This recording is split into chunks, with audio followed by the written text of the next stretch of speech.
कन्हैया वंशी मारो जसोदा को राज दुलारो।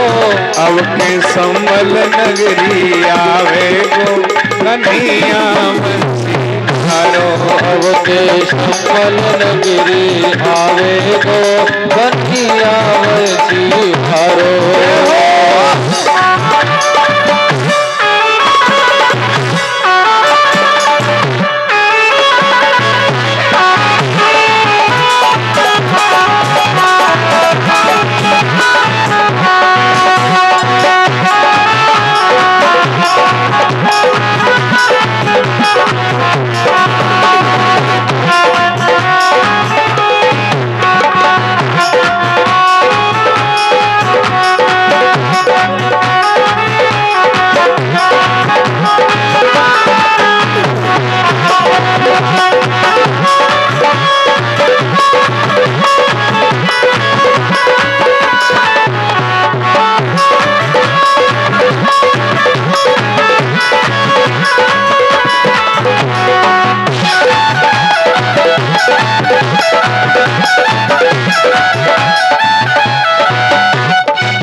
पहलो जन्म भयो सतयुग में।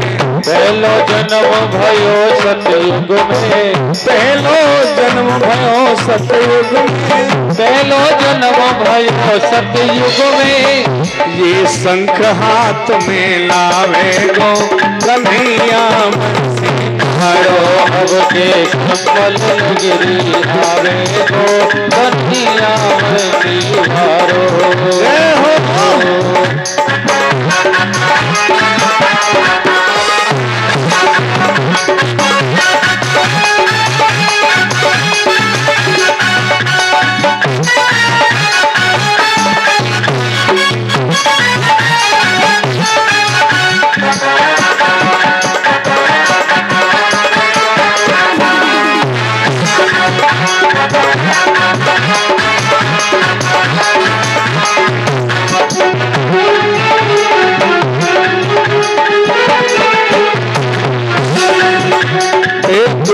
जन्म भयो त्रेता में। दूजो जन्म भयो त्रेता में। दूजो जन्म भयो त्रेता में। दूजो जन्म भयो त्रेता में। दूजो जन्म भयो त्रेता में। दूजो जन्म भयो त्रेता में। ये धनुष हाथ में लावे गो कन्हैया वंशी मारो। अब के संबल नगरी आवे गो कन्हैया वंशी मारो। जय हो।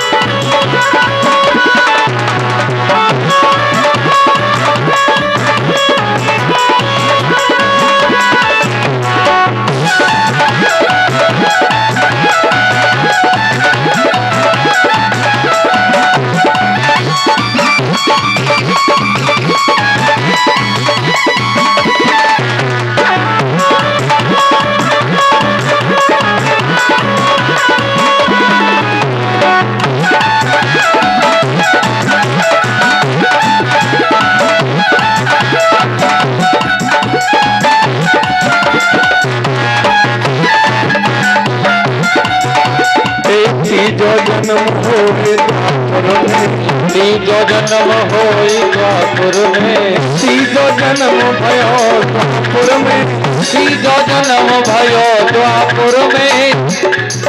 ये चक्र हाथ में लावे गो कन्हैया वंशी मारो। अब के संबल नगरी आवे गो कन्हैया वंशी मारो।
जन्म होए कलयुग में, चौथो जन्म होई कलयुग में, चौथा जन्म होए कलयुग में, चौथो जन्म होई कलयुग में, चौथो जन्म होए कलयुग में, चौथो जन्म होई कलयुग में।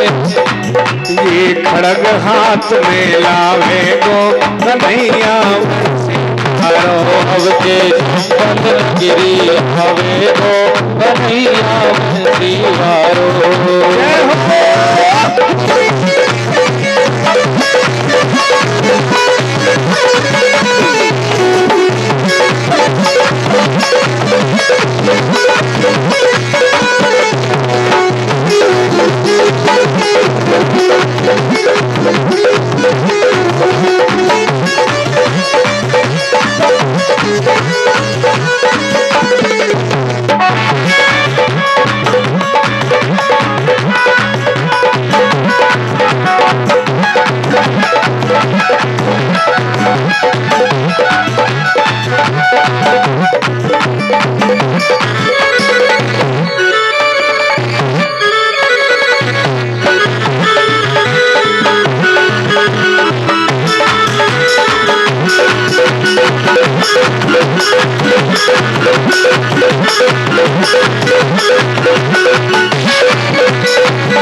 जय जय श्री राधे, जय जय श्री राधे, जय जय श्री राधे श्याम।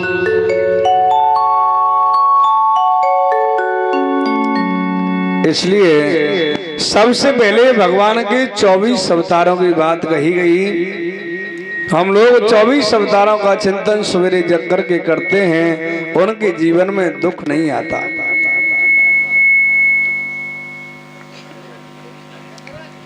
तदुपरांत प्रश्न किया कि अब सृष्टि के निर्माण के बारे में बताओ।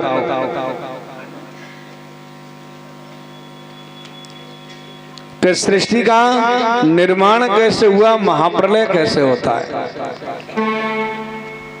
देखिए, जब महाप्रलय होता है ना, जब इस धरती पर अत्याचार बढ़ जाता है, तो जैसे जून के महीना में सूर्य निकलता है, बड़ी गर्मी पड़ती है, ऐसे 12 सूर्य एक साथ उदय हो जाते हैं, एक साथ 12 सूर्य। ये पृथ्वी लाल हो जाती है, सभी जीव जल करके मर जाते हैं। फिर पुष्प वृष्टि होती, जल वृष्टि होती है, ये सारा संसार जल में डूब जाता है, ये पृथ्वी जलमग्न हो जाती है।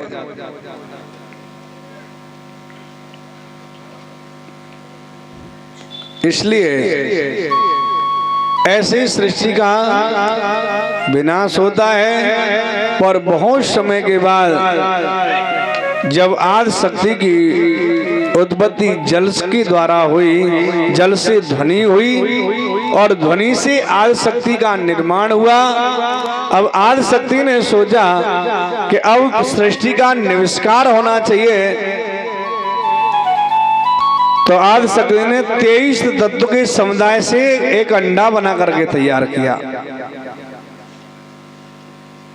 जिसमें 23 तत्व डाले गए हैं। हमारा जो शरीर है ये 5 तत्व का है, और भगवान का जो शरीर है वो 23 तत्व का है।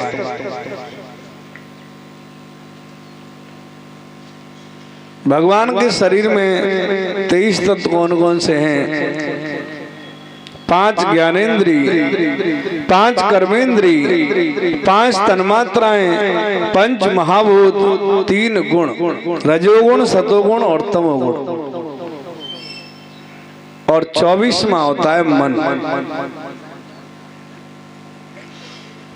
उस अंडे से नारायण भगवान के शरीर को जन्म दिया गया। नारायण की नाभि से कमल उत्पन्न हुआ, कमल से ब्रह्मा जी उत्पन्न हुए। दाहिनी भुजा का मंथन किया गया, भगवान शंकर को उत्पन्न किया। ब्रह्मा से कहा नारायण ने कि तुम सृष्टि की रचयिता बनो।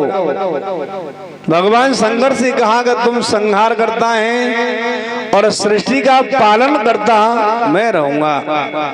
काम बांट लिए गए।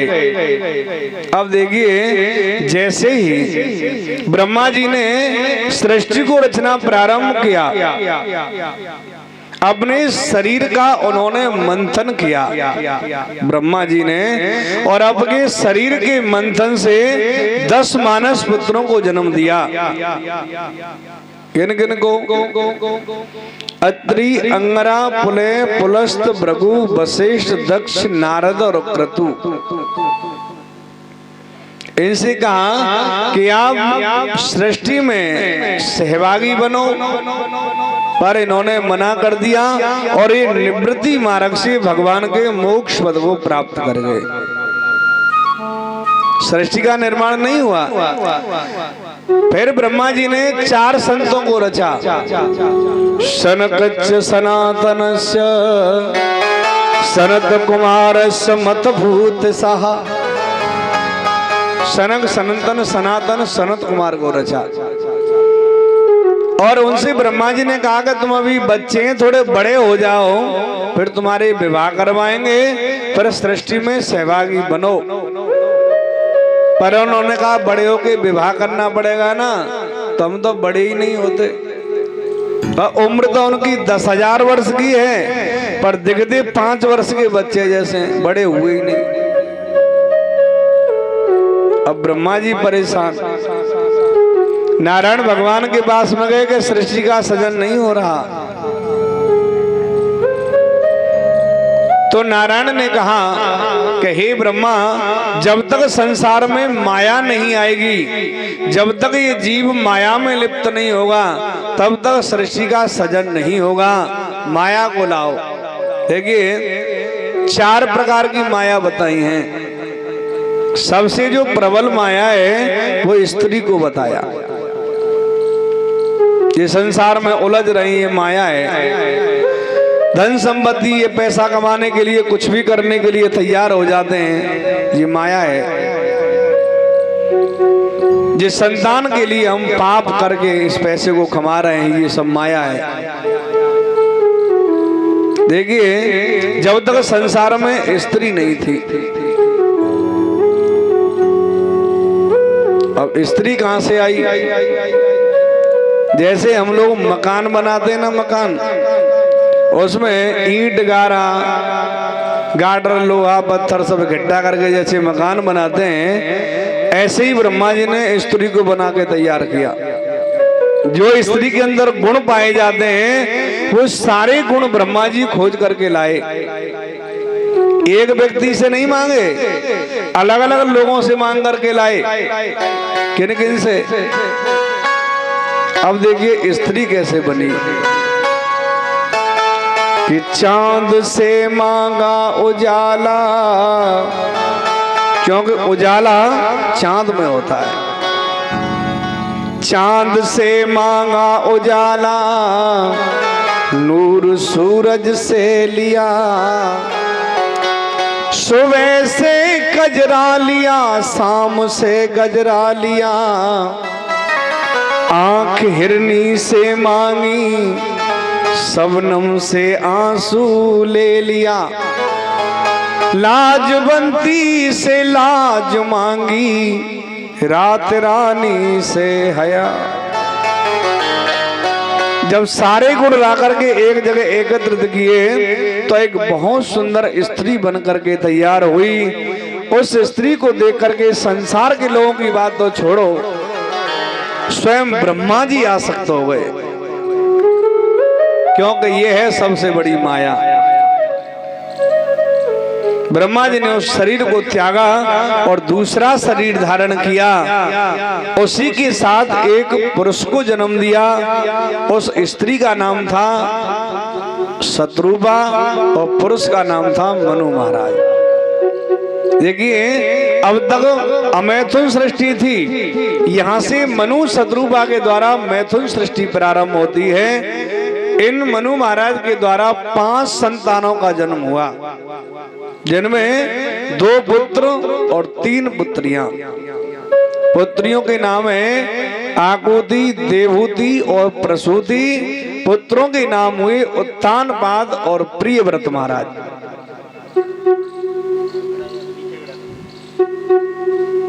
फिर उन्होंने एक ऋषि को और रचा। कर्दमो सृष्टेन ब्रह्मणा तेजसा उत्तराया हतो सेना जीविता। कर्दम ऋषि को रचा और कर्दम ऋषि से कहा कि तुम भी सृष्टि में सहभागी बनो। पर ये नहीं बने। सरस्वती नदी के किनारे पर जाकर के इन्होंने 10,000 वर्ष तक तपस्या की। अब देखिए, भगवान जी आए कि भैया आंखें खोलो, वरदान मांगो, क्योंकि तपस्या करते हैं तो भगवान जी आते हैं। अब कर्दम जी सोच रहे हैं कि सृष्टि के बारे में कहा था, वो तो हुआ नहीं, भजन तो पूरा हो गया। अब मेरी इच्छा है कि मैं अब गृहस्थ में चला जाऊं, क्योंकि भक्तों गृहस्थ में जाना भी जरूरी होता है, क्योंकि हमारे ऊपर 3 ऋण होते हैं। एक देव ऋण होता है, एक ऋषि ऋण होता है, एक पितृ ऋण होता है। जब तक हम गृहस्थ में जाकर के पितृ के ऋण से उर्ण नहीं होंगे, तब तक हमारे जीवन का कल्याण नहीं होगा। गृहस्थ में जाना भी जरूरी है, क्योंकि चारों धर्मों में सबसे बड़ा जो धर्म है वो गृहस्थ धर्म है।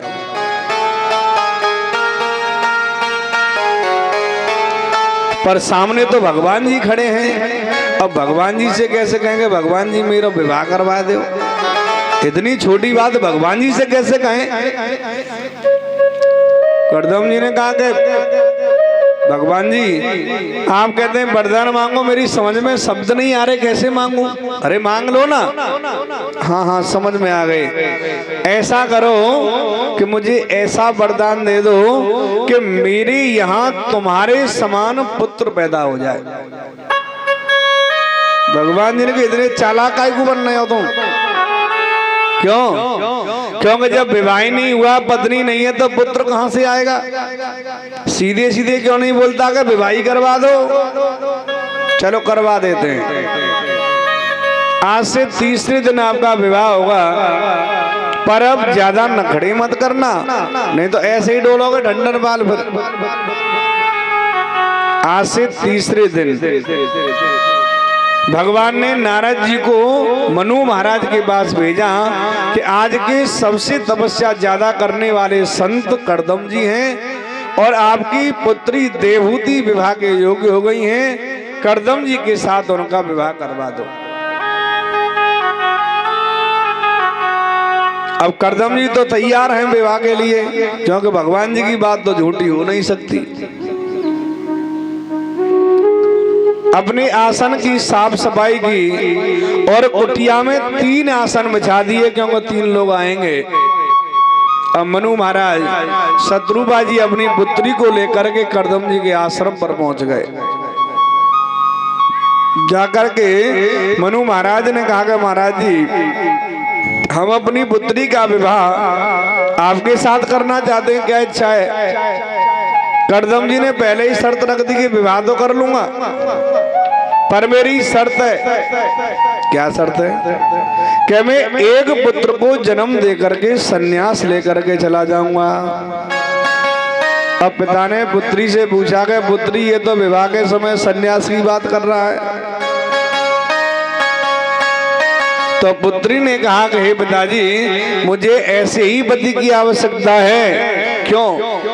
क्योंकि स्त्रियों को पूजा पाठ व्रत धर्म करने का आदेश नहीं दिया गया, पर पूजा पाठ सबसे ज्यादा माता ही करती हैं। आदेश नहीं है, स्त्रियों को केवल एक ही धर्म है बस। तुलसी बाबा कहते हैं स्त्रियों को क्या करना चाहिए? एक ही धर्म एक व्रत ने मां, काहे बचन मन पति पद प्रेमा। श्री राम जय राम जय जय राम, श्री राम जय राम जय जय राम। एक ही धर्म एक व्रत ने मां, काहे बचन मन पति पद प्रेमा। श्री राम जय राम जय जय राम, श्री राम जय राम जय जय राम। क्या धर्म है? जरा शांति से सुन लीजिएगा। स्त्रियों का एक ही धर्म है, एक ही व्रत है, एक ही नियम है। क्या नियम है? कि वो निष्ठा से अपने पति की सेवा करे, पूजा पाठ नहीं। पर ये माता पति की सेवा नहीं करेंगी, मंदिर में पूजा पाठ करने के लिए जरूर जाएंगी, जरूर जाएंगी। और पति कहने का पानी दे जा, प्यास लग रही है, कि तुम्हें पानी की पड़ रही है कि मुझे मंदिर जाना लेट है गई मैं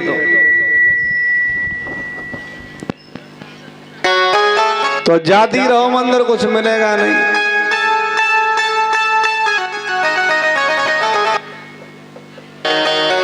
केवल एक ही धर्म है कि वो निष्ठा से अपने पति की सेवा करें और वो कार्य करें जिसमें हमेशा उनके पति खुश रहें।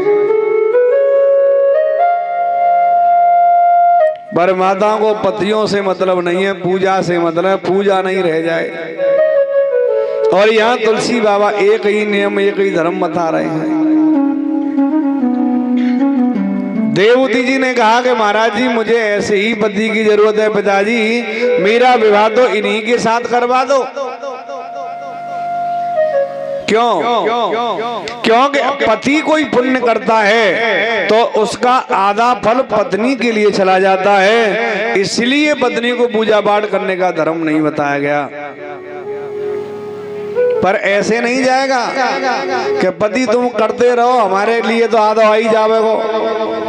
अगर पत्नी के पूजा पाठ करने में आप सहयोग करेंगी तो मिलेगा।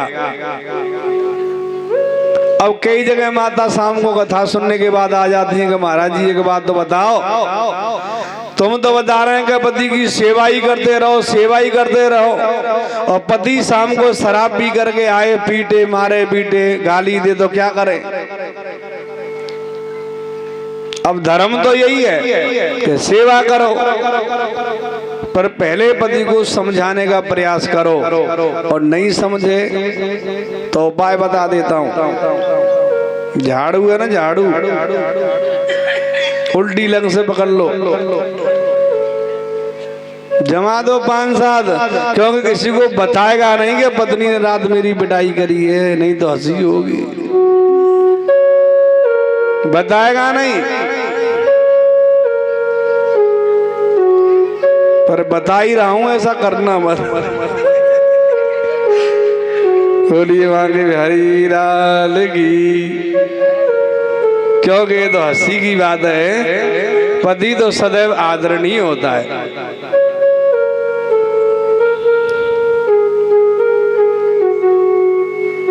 इसलिए कहती है कि मुझे तो ऐसे ही पति की आवश्यकता है। विवाह की रस्म पूरा होने से पहले करदम जी ने 3 आसन बिछा रखे हैं। मनु महाराज अपने आसन पर बैठ गए, उनकी पत्नी शत्रुपा जी एक आसन पर जाके बैठ गई, लेकिन देहूती जी आसन पर नहीं बैठी। क्यों? क्योंकि वो विचार करती हैं कि जिस आसन पर मैं बैठूंगी वो आसन उस व्यक्ति ने बिछाया है जो जीवन में मेरा पति होने वाला है। अगर पति के बिछाए हुए आसन पर बैठ जाते हो तो मेरा पति विरुद्ध धर्म नष्ट हो जाएगा, और नहीं बैठती हैं तो भी हो जाएगा, क्योंकि फिर बिछाने वाले पति का अपमान होगा। अब देखिए, जो बात हमारी समझ में नहीं आए तो उसको भगवान को सौंप दो।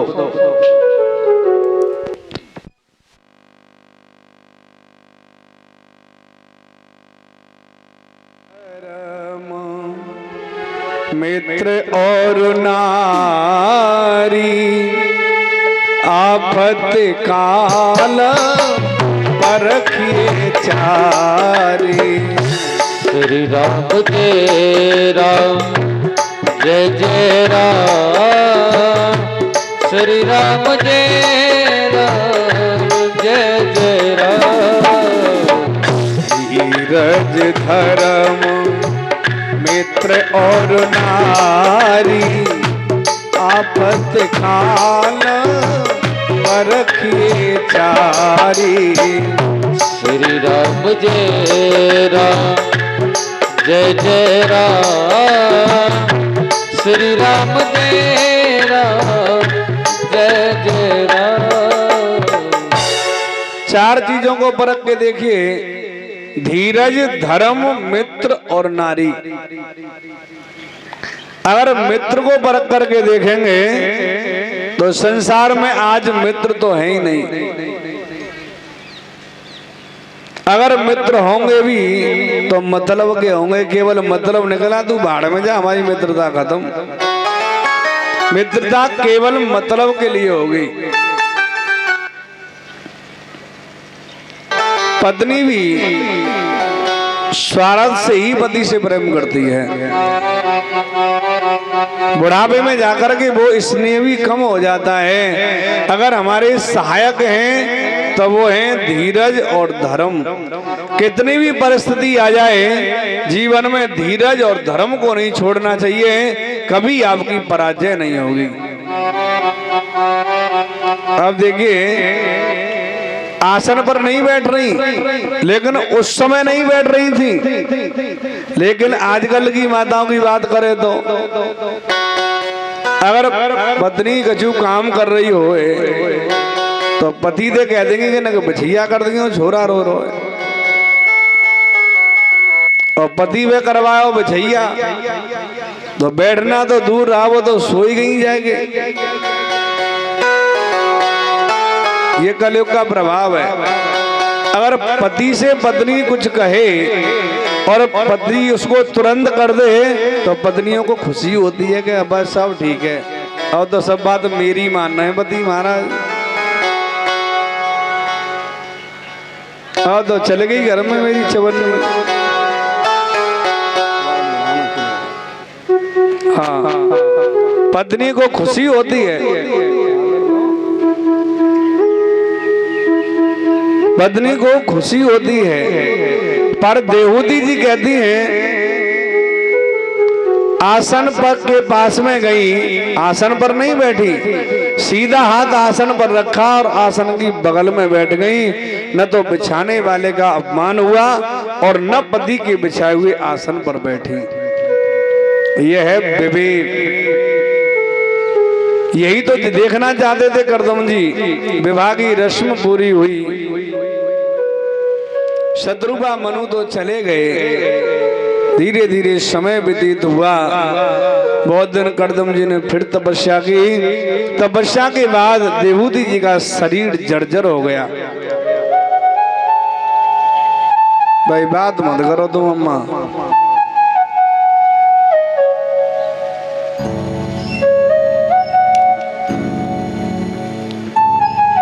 जब करदम जी ने देखा कि देवहूति जी का शरीर जर्जर हो गया तो पूछा कि हे देवी, आपने मेरी बड़ी सेवा की है, आप कुछ चाहती हैं? बोला एक ही चाहना है। आपने विवाह के समय कहा था कि एक पुत्र को जन्म देकर के सन्यास ले लूंगा, आप मुझे एक पुत्र देकर के सन्यास ले लीजिए। देखिए क्या कह रही है, सन्यास ले लो। और आजकल की पत्नी 100 बात याद दिलवावेगी, भामन के समय कहा कही कि जीवन भर साथ निभाऊंगा। और ये बच्चे हैं, ये सब कैसे गुजारा होगा, छोड़ के जाना कहीं नहीं है, यहीं रहो महाराज, चाहे पूजा पाठ यहीं करो पर जाना नहीं है। और वो कह रही है कि एक पुत्र दे करके सन्यास लेके चले जाओ, ये है विवेक।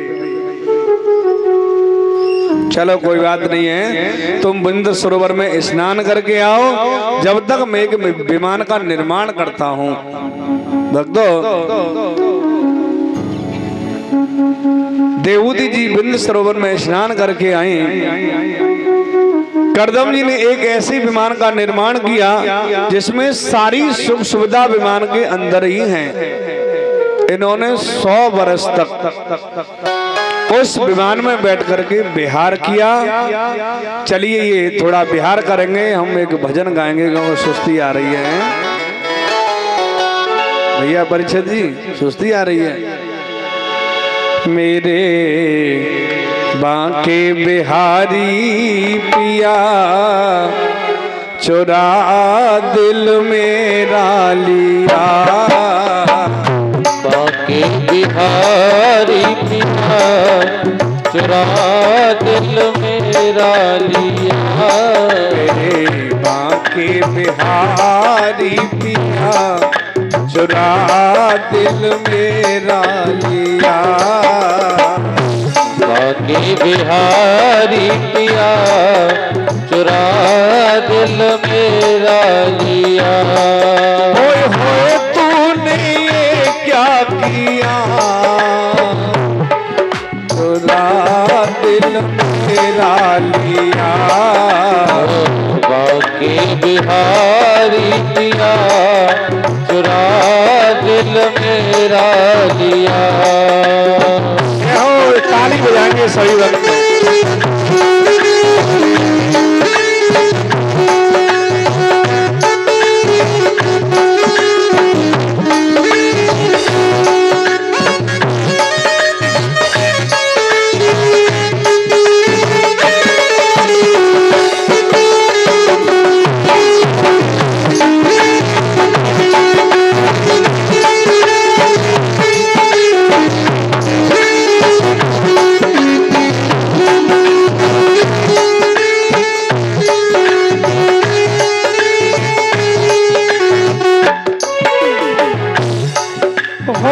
हरिदास के तुम हो प्यारे, श्री हरिदास के तुम हो प्यारे।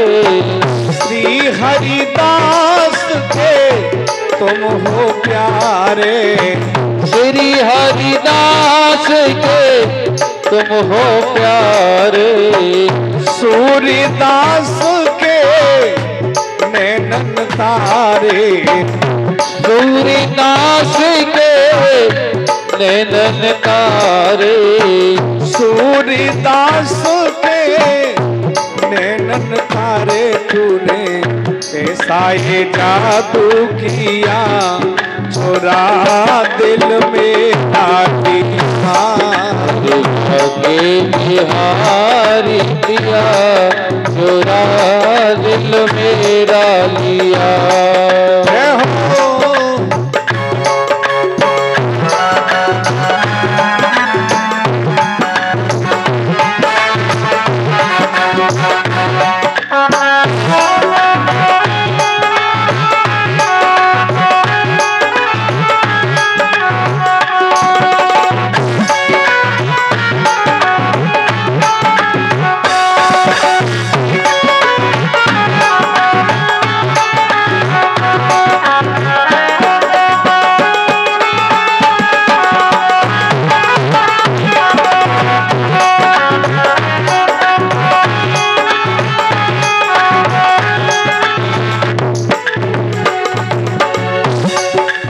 कहते हैं, ओ झांकी तेरी अजब अदासी, झांकी तेरी अजब अदासी, अजब अदासी, हाँ अजब अदासी, अजब अनासी, अजब अनासी।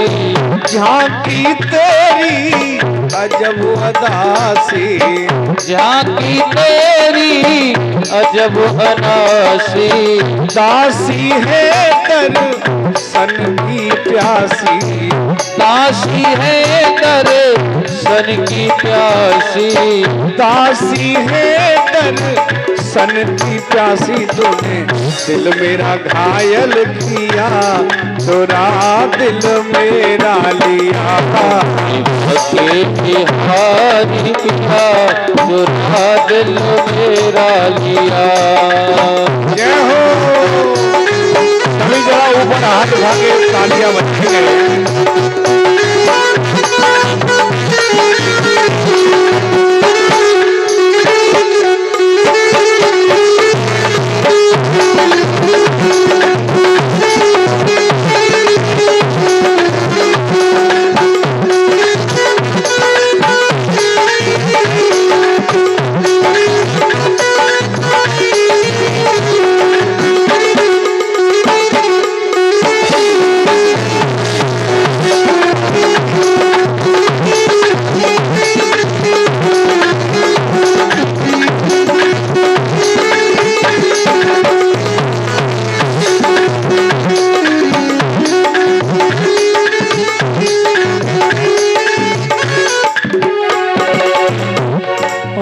दासी तो पे लाड़ लड़ावे, दासी तो पे लाड़ लड़ावे, लाड़ लड़ा लाड़ लड़ावे, लाड़ लड़ावे, लाड़ लड़ावे। दासी तो पे लाड़ लड़ावे, दासी तो पे लाड़ लड़ावे। गिरख रूप तेरा बल बल जावे, निरख रूप तेरा बल बल जावे, निरख रूप तेरा बल बल जावे। तूने दिल मेरा घायल किया, चुरा दिल मेरा लिया। अगे बिहारी पिया चुरा दिल मेरा लिया। बिहारी पिया चुरा दिल मेरा लिया। अगे बिहारी पिया चुरा दिल मेरा लिया। बिहारी पिया चुरा दिल मेरा लिया। अगे बिहारी पिया चुरा दिल मेरा लिया।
जय जय श्री राधे, श्याम। जय जय श्री राधे, जय जय श्री राधे।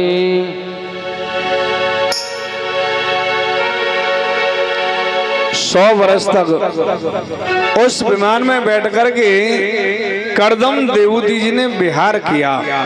पर भक्तों, शर्त दी एक पुत्र हो जाए तो सन्यास लेकर के चले जाना। पर पुत्र तो नहीं हुआ, पर 9 कन्याएं हुई। और भक्तों ये 9 कन्याएं बड़ी भाग्यशाली हैं। ये 9 कन्या हम हर व्यक्ति के घर में होनी चाहिए। अगर साधारण रूप से सोचेंगे ना तो 9 कन्याओं के विवाह करते करते पिताजी की अकल ठिकाने आ जाएगी। आजकल कन्याओं के विवाह में बड़ा धन खर्च होता है, पर उन साधारण कन्याओं की बात नहीं कर रहा। भागवत जी में नवदा भक्ति का उपदेश किया है। श्रवणम कीर्तनम विष्णु स्मरणम पाद सेवनम अर्चनम बंधनम दाक्ष साख्य आत्मनिवेदनम। 9 भक्ति बताई हैं। श्रवण करना चाहिए, भगवान की कथा श्रवण करनी चाहिए, ये भक्ति है। कीर्तन करना चाहिए, ताली बजानी चाहिए, और भक्तों अर्चना करनी चाहिए, वंदना करनी चाहिए, दाक्ष आत्म निवेदन करना चाहिए। पर ये भक्ति हमारी समझ में नहीं आएंगी। जरा ध्यान से सुनना, सभी माता बहना भाइयों से कह रहा हूं, जरा शांति से सुनेंगे। इन भक्तियों को तुलसी बाबा ने रामायण में सरल किया है और ये कहा है कि नवमो जिनके एकौ होई। इन 9 व्यक्तियों में से जिसके अंदर एकौ भक्ति है, चाहे वो स्त्री हो चाहे पुरुष हो, वो मेरे बैकुंठ धाम को प्राप्त होता है। ऐसा तुलसी बाबा ने रामायण में लिखा है। ये नहीं है कि पुरुष ही हो, नारी या पुरुष चराचर कोई, चाहे वो स्त्री हो चाहे पुरुष हो, अगर भक्ति होती है तो वो मेरे धाम को प्राप्त होता है। ऐसा तुलसी बाबा ने आदेश किया है। अब चलिए मैं आपको एक एक भक्ति खोल के बता रहा हूं, जरा समझने का प्रयास करें। समझ में आ जाए तो जीवन में से 9 भक्ति नहीं, 9 भक्ति जिसके अंदर हो उसका तो कहना ही क्या है, लेकिन एको भक्ति जाके अंदर होए वो भगवान के बैकुंठ धाम को प्राप्त होता है। एक एक भक्ति अलग अलग खोल करके बता रहा हूं, जरा समझने का प्रयास करना। पहली भक्ति बता रहे हैं, प्रथमो भगति संतन कर संगा, दूसर रत मम कथा प्रसंगा। राम सिया राम सिया राम जय जय राम सिया राम जय जय राम। प्रथम भगति संतन कर संगा, दूसर रत मम कथा प्रसंगा। राम सिया राम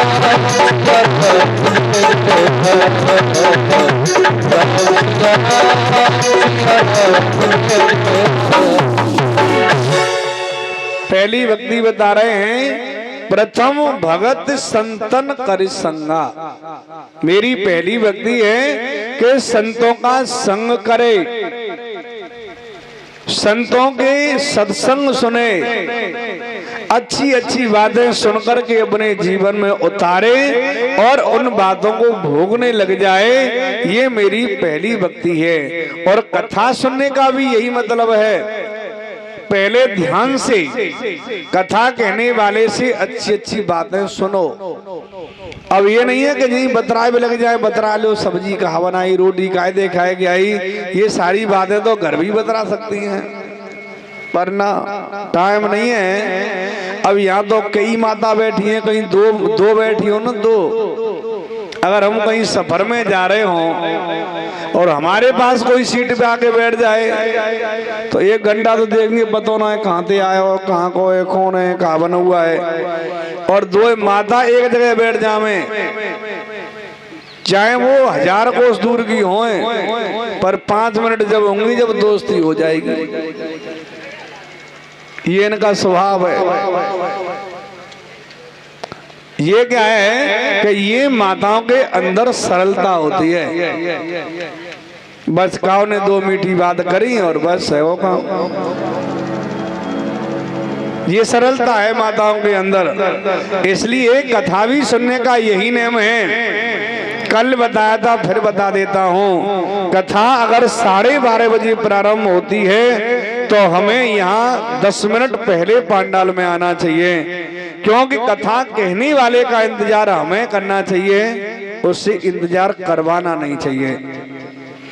अगर हमारे मन में ये भाव है अरे काम फामे सिलटा चलो बाद में नेका सुनावेंगे, उस कथा का कोई उद्देश्य नहीं होता।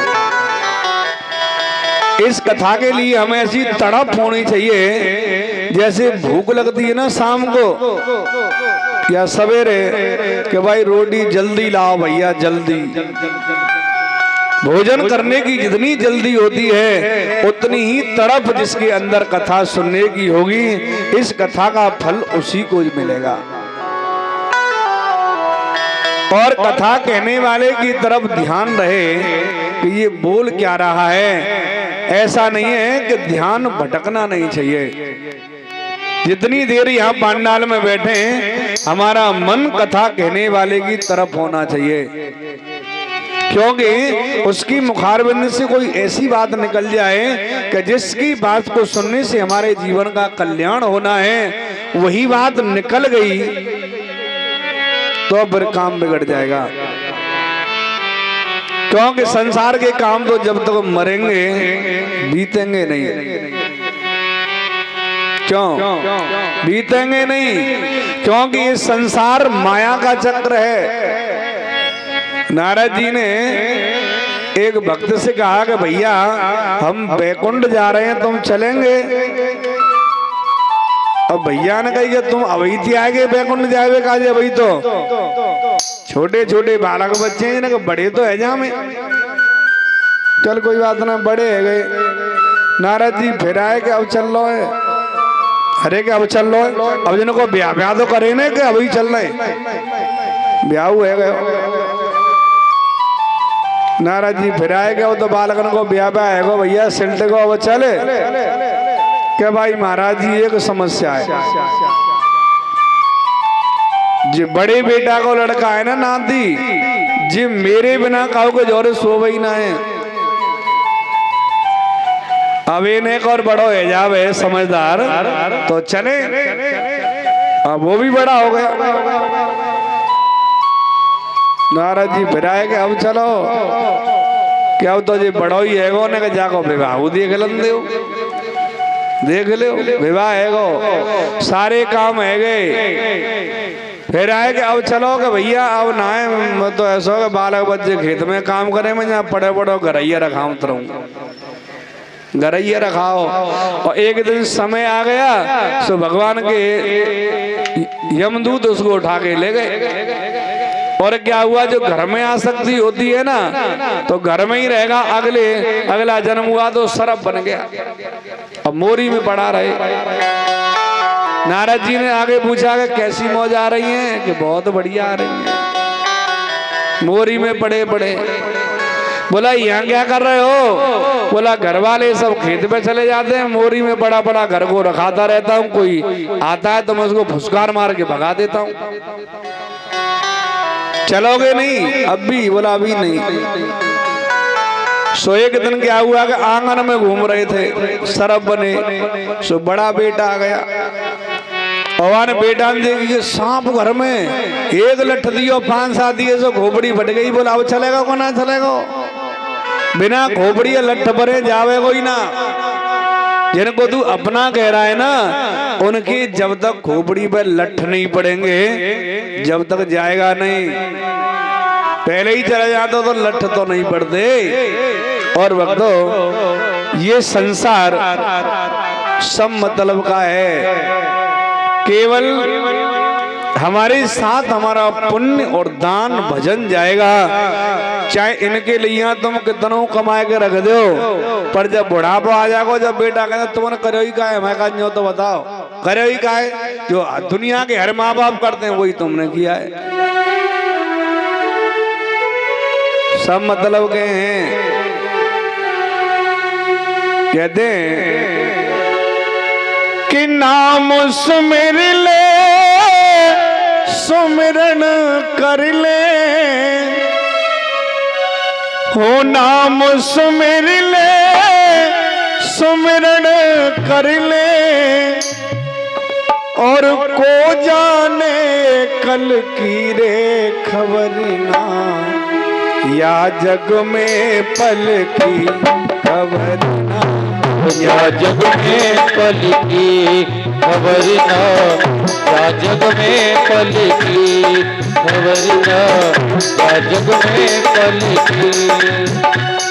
यार जीवन का साधन बना लो, पता नहीं है कल क्या होगा।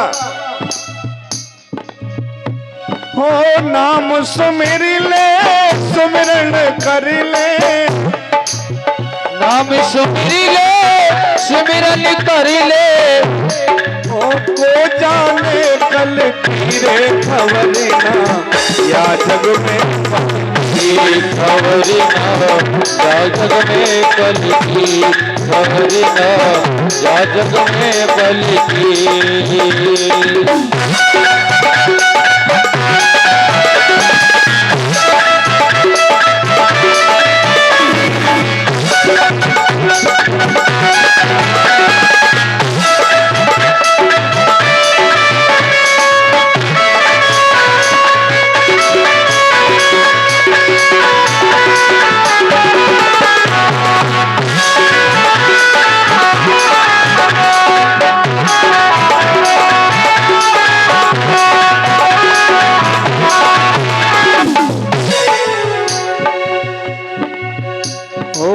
कौड़ी कौड़ी माया जोड़ी, और बात करे छल की, कौड़ी कौड़ी माया जोड़ी, बात करे छल की। क्योंकि मन में तो छल और कपट ही भरा हुआ है, इसलिए छल की ही बात करता है हर समय। ओ कौड़ी कौड़ी माया जोड़ी, बात करे छल की, कौड़ी कौड़ी माया जोड़ी, बात करे छल की। ओ बाप गठरिया सर पे धर लई, बाप अब गठरिया सर पे रखी है तो नदी पार कैसे होगा, डूबेगा। अगर नदी पार करनी है तो गठरिया उतारनी पड़ेगी। जब तक उस पाप की गठरिया को नहीं उतारेंगे, जब तक इस भव सागर से पार नहीं होंगे, उतारनी पड़ेगी। पाप गठरिया सर पे धर लई, पाप गठरिया सर पे धर लई, ये कैसे होए हल्की रे खबर ना, या जग में पल की खबर ना, या जग में पल की खबर ना, या जग में पल की खबर ना, या जग में पल की। ओ नाम सुमिर ले सुमिरन कर ले, नाम सुमिर ले सुमिरन कर ले, ये जाने कल की रे खबर, या जग में पल की खबर ना, या जग में पल की खबर ना, या जग में पल की। और हृदय तेरे नाती बेटा कुटुम कबीला है सब मतलब के, नाती बेटा कुटुम कबीरा है मतवल के, नाती बेटा कुटुम कबीला है सब मतलब के, नाती बेटा कुटुम कबीरा है मतलब के। और कहते हैं ये माया रूपी जगत बसत है, ये माया रूपी जगत बसत है, और कौन कहे किसकी रे खबर ना या जग में बल की खबर ना या जग में पल की, खबर ना या जग में पल की, खबर ना या जग में पल की। ओ नाम सुमिर ले सुमिरन कर ले, नाम सुमिर ले सुमिरन कर ले, हो जाने कल की रे खबर ना या जग में पल की, खबर ना या जग में पल की, खबर ना या जग में पल की। बोली बाकी पहली व्यक्ति बता रहे हैं संतों का संग करे, संतों से अच्छी अच्छी बात सुने, अपने जीवन में उतारे, शांति बनाएंगे। बहुत अच्छी बात बता रहा हूं। दूसरी भक्ति है, दूसरी भक्ति में मेरी कथाओं का गुणगान सुने, अपने जीवन में उतारे, भोगने लग जाए। अब बता रहे हैं तीसरी भक्ति, गुरु पद पंकज सेवा, तीसरी भक्ति अमान, चौथी भगत मन गुण गण, करहि कपट तजिगान। तीसरी भक्ति बता रहे हैं कि अपने जीवन में सबसे पहले कोई अच्छा गुरु बनाओ।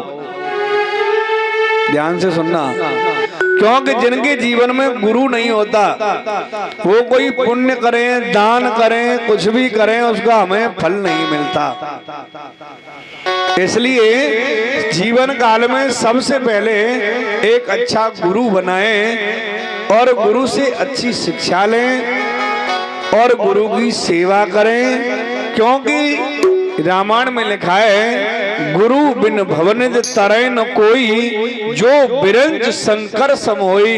जो शंकर के समान ज्ञानी होते हैं वो भी बिना गुरु के भवसागर से पार नहीं होते। नारद जी इतने ज्ञानी थे, नारद को भी गुरु बनाना पड़ा। गुरु भगवान श्री राम को भी बनाने पड़े, कृष्ण को भी बनाने पड़े, क्योंकि बिना गुरु के भवसागर से हम लोग पार नहीं होते। अच्छा गुरु बनाओ और उन गुरुओं से अच्छी शिक्षा लो। ये मेरी तीसरी भक्ति है। चौथी भगत मन गुणगन करहि कपट तजगान। सारे छल कपट को त्याग करके मेरी नाम का गुणगान करे, क्योंकि कलयुग में आगे चल करके न यज्ञ होगा, न तप होगा, न ज्ञान होगा, न कुछ भी होगा। तो क्या होगा? भागवत जी का अंतिम श्लोक लिखा है, नाम संकीर्तनम यस्य सर्व पाप प्रणाशनो, प्रणामो दुख समनस्तम नमामि हरिम परम। केवल भगवान का नाम संकीर्तन, जो कथा में बैठ करके हम ताली बजा करके गा रहे हैं ना, यही नाम संकीर्तन हमारी इस भव सागर से नैया को पार ले जाएगा। पांचवी व्यक्ति बता रहे हैं, मंत्र जाप मम दृढ़ विश्वासा, पंचम भजन सो वेद प्रकाशा। श्री राम जय राम जय जय राम, श्री राम जय राम जय जय राम। मंत्र जाप मम दृढ़ विश्वासा, पंचम भजन सो वेद प्रकाशा। श्री राम जय राम जय जय राम, श्री राम जय राम जय जय राम। पांचवी भक्ति बता रहे हैं, मंत्र जाप मम दृढ़ विश्वासा, पंचम भजन सुवेद प्रकाशा। पांचवी भक्ति बता रहे हैं कि जो गुरु ने मंत्र दिया है उसी पर दृढ़ विश्वास करके अपने जीवन में अमृत समझ करके भोग लें। ये मेरी 5वीं भक्ति है, ऐसा वेद और शास्त्र कहते हैं। 6वीं भक्ति बता रहे हैं। छठदम शील बिरत बहु कर्मा, निरत निरंतर सजन धर्मा। श्री राम जय राम जय जय राम, श्री राम जय राम जय जय राम। छठदम शील बिरत बहु कर्मा, निरत निरंतर सजन धर्मा। श्री राम जय राम जय जय राम, श्री राम जय राम जय जय राम। 6वीं भक्ति बता रहे हैं। छठदम शील बिरत बहु कर्मा, निरत निरंतर सज्जन धर्मा। यानी निरंतर मेरे नाम का उच्चारण करें और शील स्वभाव से, यानी अपने अंदर से अहंकार, द्वेष, ईर्ष्या को निकाल करके जो निर्मल मन से मेरा भजन करता है, ये मेरी 6वीं भक्ति है। और 7वीं बता रहे हैं। सातम समा मैं जग देखा, मोते अधिका संत कर लेखा। श्री राम जय राम जय जय राम, श्री राम जय राम जय जय राम। 7वीं भक्ति बता रहे हैं। सातम सम मैं जग देखा, मोते अधिक संत कर लेखा। भगवान कहते हैं कि पहले मुझे देखो और मुझसे बढ़कर के मेरे संत भक्तों को देखो। ये मेरी 7वीं भक्ति है। और 8वीं भक्ति बड़ी अच्छी बता रहे हैं। आठम यथा लाभ संतोषा, सपने वो नहीं दे कहीं पर दोषा। राम सिया राम सिया राम सिया राम, राम सिया राम सिया राम जय जय राम। 8वीं भक्ति बता रहे हैं। आठम यथा लाभ संतोषा। भगवान कहते हैं कि जो कुछ मैंने तुझे दे रखा है उसी पर सबूरी रखो, सपने नहीं देखें पर दोषा। दूसरों की वस्तुओं को स्वप्न में भी मत देखो। अब देखिए, इनमें से आपकी कोई समझ में नहीं आई हो तो 9वीं भक्ति बता रहा हूं, सबसे सरल है। इन भक्तियों में तो कुछ करना है, पर जो मैं 9वीं भक्ति आपको बता रहा हूं उसमें कुछ करना नहीं है, केवल कहना ही कहना है। नभमो सरल ममो सब छलहीना, ममो भरोसा ही हरस न दीना। श्री राम जय राम जय जय राम, श्री राम जय राम जय जय राम। 9वीं भक्ति बड़ी अच्छी बता रहे हैं। क्या करना है? नवम सरल मम सब छलहीना, मम भरोस ही हर्ष न दीना। करना नहीं है कुछ भी, भगवान से कहना है कि हे भगवान जी, चाहे जैसा हूं मैं, पर आपका हूं, आप मुझे अपनी शरण में ले लीजिए। भक्तों, ये सरलता भगवान को बहुत अच्छी लगती है। भजन भी भगवान को इतना अच्छा नहीं लगता, ज्ञान भी भगवान को अच्छा नहीं लगता। क्यों? इनमें अभिमान होता है। ज्ञानी को भी अभिमान होता है, मुझे इतनी कथा, इतनी बातें याद हैं, उसको भी अभिमान होता है। पर भगवान को ये बात अच्छी नहीं लगती। देखिए, ज्ञानी तो रावण जैसा दुष्ट भी हो सकता है, लेकिन जो भक्त होता है ना, वो मन का सच्चा और सरल होता है। और ये सरलता भगवान जी कह रहे हैं कि सरल हो। कैसा सरल हो? भक्ति नहीं करता हो। चलिए एक दृष्टांत बता देता हूं। एक मोटा ताजा व्यक्ति सवेरे से शाम तक खूब खाए, खा करके पड़ा ही रहे, खूब खाए। भाइयों ने कहा तू इतना खाता है और काम कुछ करता नहीं है, ऐसे कैसे गुजारा होगा? बोला सब गोविंद की कृपा है, ऐसे ही गुजारा हो जाएगा। भाइयों ने कहा ऐसे नहीं होगा, अगर कुछ काम नहीं करना ना तो निकलो यहाँ से, कहीं अंत जाओ, कमाओ खाओ। निकल के चल दिया और शाम तक घूम घाम के फिर लौट आया। भाइयों ने कहा तू निकल गया था फिर क्यों आ गया? बोला इसलिए लौट के आ गया हूँ कि शायद आप मुझे निकाल करके पछता रहे हो कि भाई को निकाल दिया। भाइयों ने कहा यहाँ को नहीं पछता रहा, तू तो जा, निकल। चला गया। जंगल में एक आश्रम था। आश्रम के दरवाजे पे देखा तो एक बड़े मोटे ताजी महात्मा बैठे थे। जाके चरणों में प्रणाम किया कि महाराज जी अगर आपकी कृपा है जाए तो यह आश्रम पे हम रह लें। महाराज जी ने कही रह ले, कोई दिक्कत थोड़ी नहीं है, पर महाराज जी रह तो मैं लूंगा पर खाने पीने की व्यवस्था बताओ, क्योंकि वो तो बहुत खाता है। महाराज जी ने कहा कोई चिंता मत करो, 3 टाइम भंडारा चलता है, सवेरे दोपहर को चलता है फिर शाम को चलता है। तो उस व्यक्ति ने कहा महाराज जी 3 टाइम खा लूं तो कोई दिक्कत तो नहीं है। महाराज जी ने कही खा तो ले कोई बात नहीं है, पर इतना खाते हो? बोला हाँ सब गोविंद की कृपा है, खूब खाए पड़ाई रहे, सवेरे खाए दोपहर को खाए शाम को खाए, पड़ाई रहे।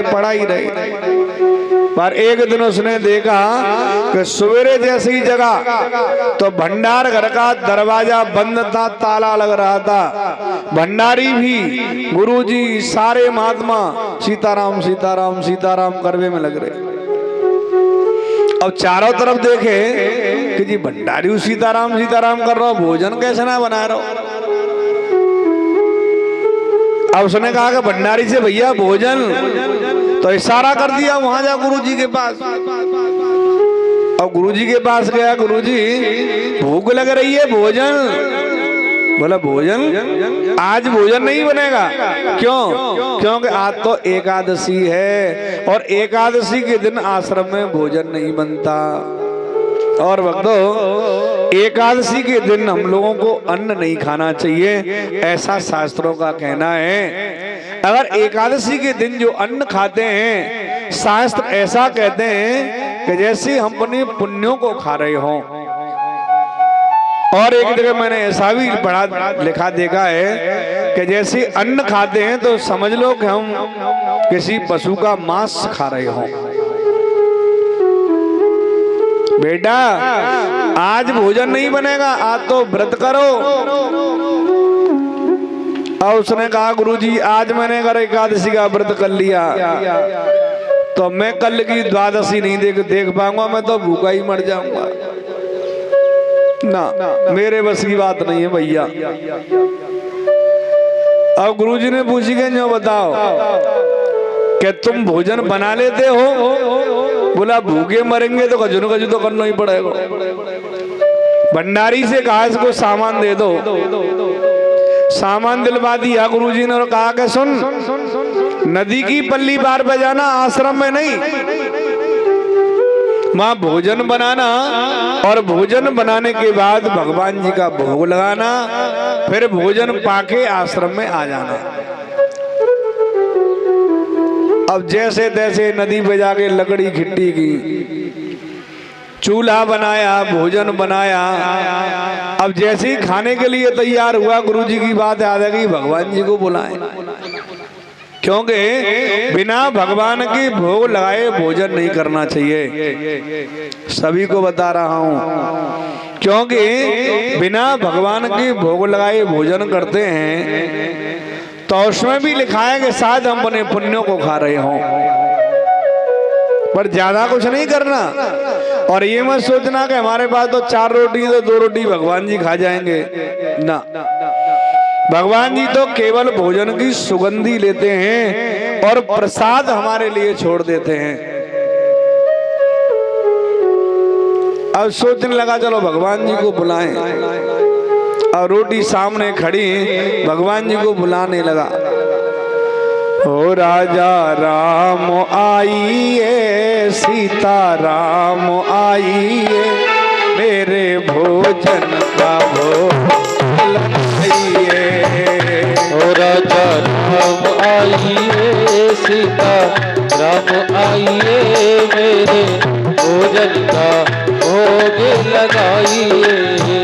ताली बजाइए। देखिए कथा में ताली जरूर बजानी चाहिए। क्यों पता है? तालियों से हमें फायदा होते हैं। क्या फायदा होता है? चलो बता देता हूं क्या फायदा होता है। ताली बजाने से जहां तक हमारे तालियों की आवाज जाएगी वहां तक का वातावरण शुद्ध हो जाता है। अब ज्यादा नहीं है तो हमारे गांव को तो ही जावे। दूसरा फायदा, किसी ज्योतिषी को दिखाते महाराज जी हाथ की रेखा देखियो ठीक है क्या? अगर रेखा गलत भी होती है तो भगवान की कथा में ताली बजाने से वो गलत रेखा ठीक हो जाती है। और तीसरा फायदा, रात में सोवे ना सोवे तो मच्छर परेशान करे। मच्छर अगर तालीन के बीच में मच्छर देवता आ जाएंगे ना तो उन्हों को कल्याण है जावे। इसलिए बजाइए। हो राजा राम आइए सीता राम आइए मेरे भोजन का भोग लगाइए। हो राजा राम आइए सीता राम आइए मेरे भोजन का भोग लगाइए। अब खूब देर चिल्लाया पर भगवान जी नहीं आए। अब सोचने लगा अब बड़ी परेशानी है, भगवान जी आमे नहीं। और गुरु जी ने कह दिए कि भगवान का बिना भोग लगाए भोजन मत करना।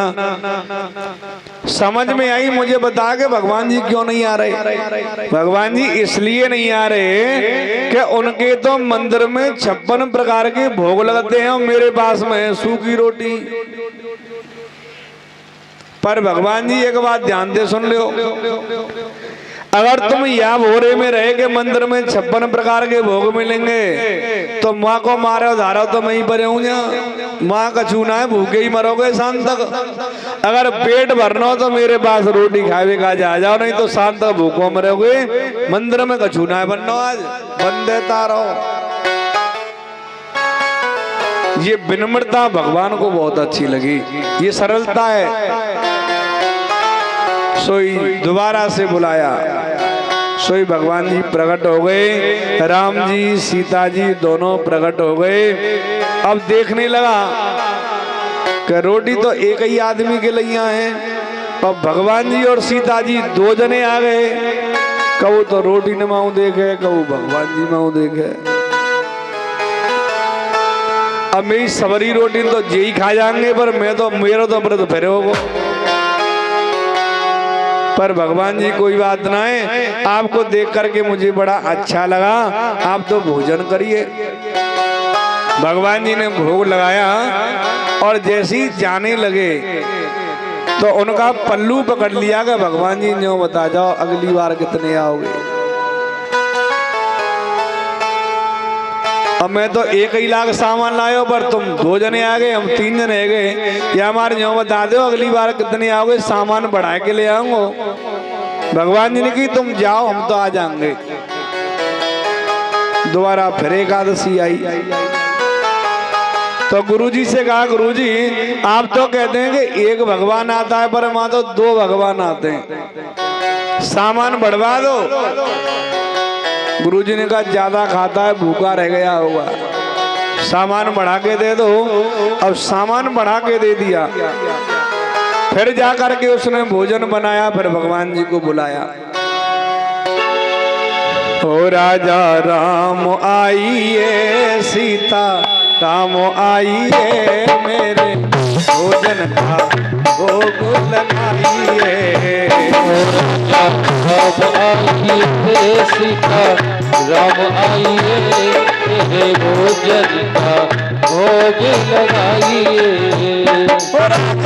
राम आइए सीता राम आइए मेरे भोजन का भोग लगाइए। राजा राम आइए सीता राम आइए मेरे भोजन का भोग लगाइए। जैसे ही भगवान को याद किया तो राम जी, सीता जी, साथ में लक्ष्मण जी और आ गए। अब फिर रोटी नमाओ देखे, भगवान जी तुम बड़े खराब हो, पहले नहीं बताया। ये कौन है? बोला ये हमारे भैया हैं लक्ष्मण जी। बोला स्वभाव से तो नहीं लगते, तो मुझे क्रोधी लगते हैं, पर कोई बात नहीं, तुम तो भोजन करो। भोजन करके निवृत्त हुए तो कहने लगा भगवान जी तनिक रुको। हाँ बताओ, न्यों बताओ कि हमने तुम्हारे भोग को ठेका ले रखा होगा, तुम्हारे पूरे खानदान को, या सबरे खानदान वाला ये बने, मेरे बस की बात ना है। अब न्यों बता दो अगली बार कितने आओगे? बोला आ जाएंगे, तुम तो जाओ। राम जी ने जाकर के अपने परिवार में चर्चा की कि ऐसा भक्त है अनूठा, ऐसे भोग लगाता है। तीसरी बार फिर गुरुजी से कहा गुरुजी पहले 2 भगवान आए, अब के 3 आए, अब के बतौना कितने आएंगे, सामान दे दो बढ़ा के। अब गुरुजी ने सोचा कि ऐसा तो नहीं है कहीं बेच आता हो, सामान तो दे दो। पर गुरुजी उसके पीछे लग के देखना चाहते हैं कहीं बेच तो नहीं आता। अब भक्त ने क्या कहा, क्या किया कि नदी पर तो पहुंच गया, सामान रख दिया लेकिन भोजन नहीं बनाया। बोला पहले बुला के देख लूं कितने आएंगे, अब बतौना ज्यादा आगे तो सिस्टम खराब हो जाएगा, या हमारे पहले बुला के देख लूं कितने आएंगे, जब ही बनाऊंगा बाद में। कोई बुलाने लगा, ओ राजा राम आइए, सीता राम आइए, मेरे भोजन का भोग लगाइए। ओ राम आइए, सीता राम आइए, मेरे भोजन का भोग लगाइए। भोजन का भोग लगाइए, ओ मेरे भोजन का भोग लगाइए। जैसे ही आवाज लगाई तो राम जी, सीता जी, लक्ष्मण जी, हनुमान जी, भरत, शत्रुघ्न की पत्नी साहब, भैया भोजन कहाँ है? बोला भोजन तो मैंने बनाया ही ना है। तो क्या करें, क्यों बुलाया हमें? बोला ऐसा करो, अगर तुम्हें भोजन कर रहे हो ना तो सामान ये रखो, अपने आप बनाओ। राम जी से कहने लगा अपने आप बनाओ और मुँह और खवाओ। अब राम जी ने सीता जी को इशारा किया कि भक्त की यही भावना है, आज भोजन तुम बनाओ, क्योंकि सीता जी तो सूर्यपात के भोजन बनाती हैं, सूर्यपात के भोजन बनाती हैं। भोजन बनाया। अब जैसे ही सीता जी भोजन बनाने लगी तो हजारों ऋषि महात्मा और आ गए कि महारानी जी प्रसाद तो हमें हुए मिलना चाहिए। अब वो पल्ली पार में बैठे हो कि इतने तो इनके परिवार के हैं, अब ने कहा तो मिल तो कछू, तो अब ये नहीं मिलन देंगे, ये ना मिलन दे रहे कछू। सभी ने प्रसाद पाया। भगवान ने आवाज लगाई कि अरे भैया भक्त तुम भी आओ। बोला मोए बताओ तुम पे कछू ना, झूठो कूटो सब मोए खवाओगे, नहीं आओ। ये तो सीता जी ने सूर्यपात के भोजन बनाए, इसमें कमी नहीं आती। गुरुजी इस बात को छुप करके देख रहे थे, भगवान जी दिखाई नहीं दे रहे पर गुरुजी को। अब जैसे ही बात करने लगा तो गुरुजी दौड़ करके आए। उसने पूछा कि भाई तू किससे बात कर रहा है? अब बोलने लगा कि अब तो मुझे इतने भगवान दिखाई ना दे रहे। बोला हमें तो कोई ना दिखाई दे रहा हूँ। फिर भगवान जी के पास गया कि भगवान जी अब और बनाऊंगा, ये गुरुजी के सामान है, बेक्यामत होगो, अब तुम इन्हें दिखाई क्यों ना दे रहे? क्योंकि भैया इन्हें यामारे ने दिखाई ना दे रहे कि जो सरलता आपके अंदर है, आपके गुरुजी ज्ञानी हैं, भजन भी करते हैं, लेकिन मैं ज्ञानी को नहीं मिलता, मैं सरल को मिलता हूँ। इसलिए जो सरलता आपके अंदर है ना, वो सरलता तुम्हारे गुरुजी के अंदर नहीं है। और भगवान किसको मिलते हैं? नवमो सरल मम सब छलहीना ममो भरोसा हर से नदीना। श्री राम जय राम जय जय राम, श्री राम जय राम जय जय राम। किसको मिलते हैं? नवम सरल मम सब छलहीना, जो सारे छल कपट को त्याग करके मेरी शरण में आ जाता है, मैं उसी को मिलता हूँ। यही मेरी नौवीं भक्ति है। और इन 9 भक्तियों में से किसी के अंदर एकौ भक्ति होए वो मेरे बैकुंठ धाम को प्राप्त होता है, ऐसा तुलसी बाबा ने आदेश किया है। इसलिए नवदा भक्ति का उपदेश किया है। और भक्तों, जिनकी यहाँ ये 9 भक्तियां होती हैं, उनकी यहाँ कपिल भगवान अवतार लेकर के आते हैं। आज करदम जी की यहाँ 10वें कपिल भगवान अवतार लेकर के आए। बोलिए कपिल भगवान की जय।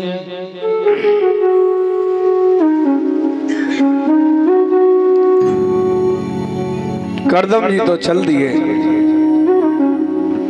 क्योंकि उनका तो यही वचन था कि एक पुत्र को जन्म दे करके सन्यास लेकर के चला जाऊंगा। कन्याओं के विवाह कर दिए गए। अब मैया देहूती जी कपिल भगवान से ज्ञान प्राप्त करना चाहती हैं। जरा ध्यान से सुनना। उन्होंने अपने पुत्र को चौकी पर बिठाया, तिलक लगाया, माला पहनाई, पूजन किया। कपिल भगवान ने कहा कि मैया ये क्या कर रही हो? बोला वही कर रही हूँ जो मुझे बहुत पहले करना चाहिए था, क्योंकि ज्ञानी पुरुष का पूजन करना चाहिए।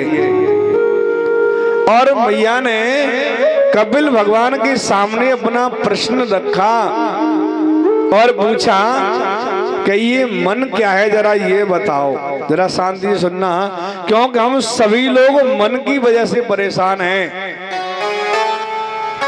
इस मन के बारे में बताओ कि ये मन क्या है। कपिल भगवान कहते हैं कि मैया ये मन कोई साधारण चीज नहीं है।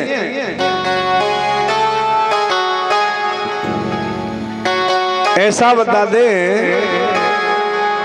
कि मन राई का दाना होता है ना, राई का लाहा का दाना, उससे 100 गुना छोटा होता है ये मन। कितना छोटा? राई के दाने से 100 गुना छोटा। और इसकी गति इतनी तीव्र होती है कि इतने बड़े शरीर को उठा करके चाहे जहां ले जाता है। ऐसी गति है इसकी। इसके मन के बारे में समझाओ कि ये मन भगवान के चरणों में कैसे लगेगा। अब देखिए, सब मन की वजह से परेशान हैं। अब कपिल भगवान मन को भगवान के चरणों में लगाने का साधन बता रहे हैं। जरा ध्यान से सुनना। जिताओ सनो जित संगो जितेन्द्रियार्थेषु मत भूत सहा। सबसे पहला नियम बता रहे हैं मन को रोकने का कि एक आसन पर ज्यादा देर तक बैठने का अभ्यास करो। कितनी देर? कम से कम 4 घंटे। 4 घंटे एक आसन पर बैठने का अभ्यास करो, क्योंकि जब हम भजन करने के लिए बैठते हैं ना, तो ये मन दूसरी जगह चला जाता है। पर ये मन ज्यादा देर कहीं नहीं ठहरता।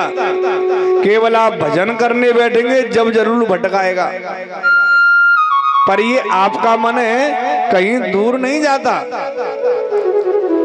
जब हम 1.25 घंटे से ज्यादा एक आसन पर बैठेंगे तो ये मन फिर लौट करके आता है। क्या करूं? बोला भगवान की चरणों में लग जा। अगर हम ज्यादा देर तक एक आसन पर बैठने का अभ्यास करेंगे तो ये मन भगवान के चरणों में गारंटी से लगेगा।